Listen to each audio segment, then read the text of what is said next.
Hi there, this is Amanda Frankel with our Crafty Playdate, and we are going to be making the third card in this series today. The series is using the Bloom Where You're Planted suite in the new annual catalog.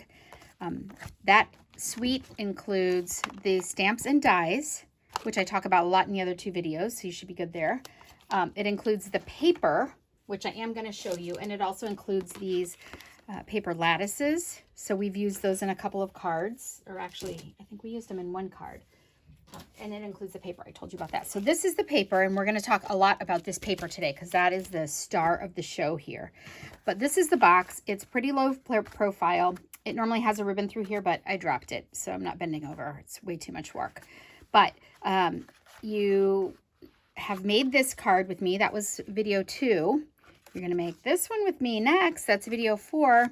This was video 1. Okay, so it went 1, 2, this is 3, this will be 4, and the box will be 5. And all of these cards with envelopes fit very, very easily in this little box. And it's a great little gift.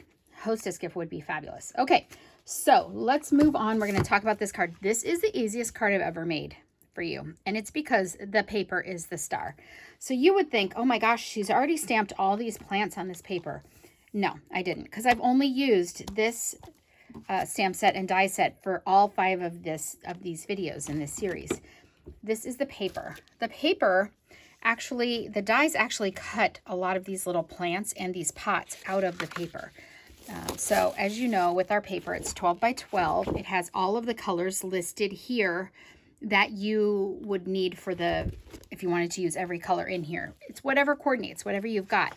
So it's got 2 of each color, and they're all double-sided, so that's 1. I've used a lot of these in the other videos. We've cut this terracotta pot out, and we've used this one a couple of times. We haven't used this one yet, but I cut it out, and I can't wait to use it. That's kind of fun on the back. This wild and crazy paper was the highlight of card 2, if you recall, and it's got some bricks here too, which would be cute for putting little plants on like we did on the front of the box. These dies are great. You could put a flower on here and it would be cute if it was just, you know, one thing on the card. And the back is great, but these are all cut outable. Is that even a thing? These are cut outable with our dies, so that's pretty fun. And this is the brick that we used for the shelf in card number 2. But the back would be great for Christmas also, right? I'm thinking it would be great. And this is the last piece. Is it the last piece? It is. It's the last piece in this paper pack. I'm going to bring it back in here. It is double-sided also. The other side almost looks like a granite wall. But this is the page that we're using, and you can see where I got this from. I'm going to talk about cutting today because it's so important with this kind of paper. We do have another kind of paper like this that is in the mini catalog that ends at the end of this month. So if you haven't gotten it yet, jump. It is the hydrangea paper, has the same kind of feature. And I think there's another paper that has it, but I'm not sure who it is. But in the meantime, let's talk about cutting. Okay, this panel, by the way, so this card is a normal card base, right? We're going to use. And then it has just a little bit on the sides for fun. Right, just a little bit of color on the sides for fun.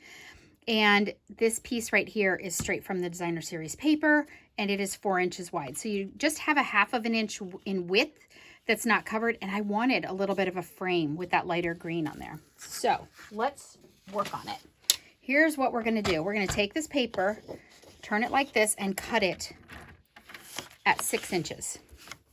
Which you're saying, why 6? Because that's half. Okay. So I'm going to set this piece aside, and I'm just going to play with this. Now, remember, our card here is only going to be 5.5 inches tall. So I can't use all 6 inches here. So you have to kind of think about what you want to do. I wanted to put the sentiment up here, so I trimmed off the bottom. If you want to put the sentiment on, say, okay, ignore the color, because this is not the color that you would ever use. Let me see. Well, I had a little thing here. Okay. If you wanted to put the sentiment on a little, tag here, you could do it right on a tag on this part, and then you would want to cut off the top so that it's more green. Does that make sense? If we wanted to stamp the thank you here and pop it up on the side, you could absolutely do that. But what I'm going to do is cut the bottom off. So again, I don't want it to be more than 5.5. So I think what I did is I just moved it to 5.5 here on my trimmer and lopped it off. This, by the way, is also gorgeous, and that is kind of fun. So you could definitely figure out some way to put that under a ribbon or something on a card. Would be great. So don't throw it away. And now I'm just going to cut at 4 inches. And 4 inches. And so now I could easily make 3 cards. Remember this piece from over here? I could trim the top off on this one and cut it in 4 and 4 and have this one be the kind with the tag at the bottom.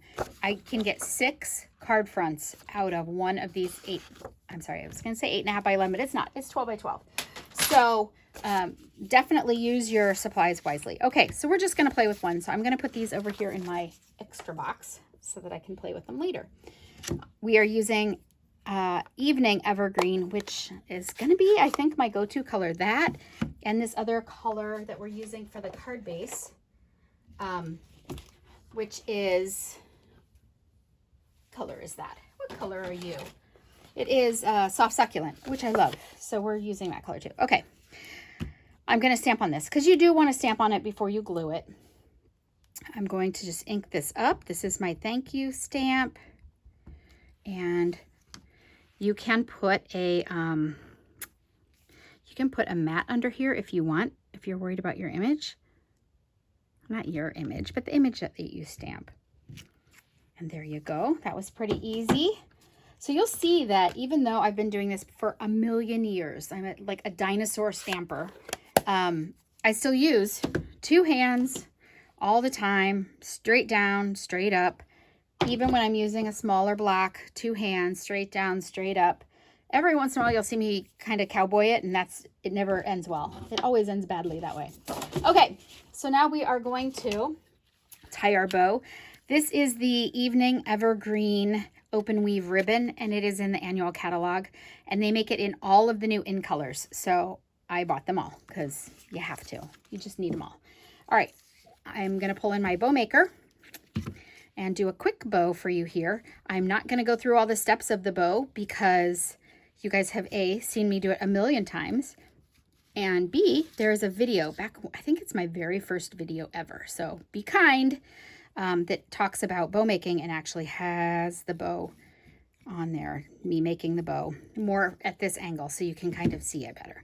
All right, so I'm going to be bossy and then pull it off. This bow is done. I'm going to cut it right about here. I never cut the ribbon off of the spool until after my bow is tied, because what I don't want is to cut it too short on one side and then struggle with it. So I don't want to struggle. I'm not a struggler. All right, if you don't have a bow maker, it's going to make your life a lot easier. You can use all kinds of things to tie a bow, but a fork, your neighbor's arms, a hook 'em horns kind of thing.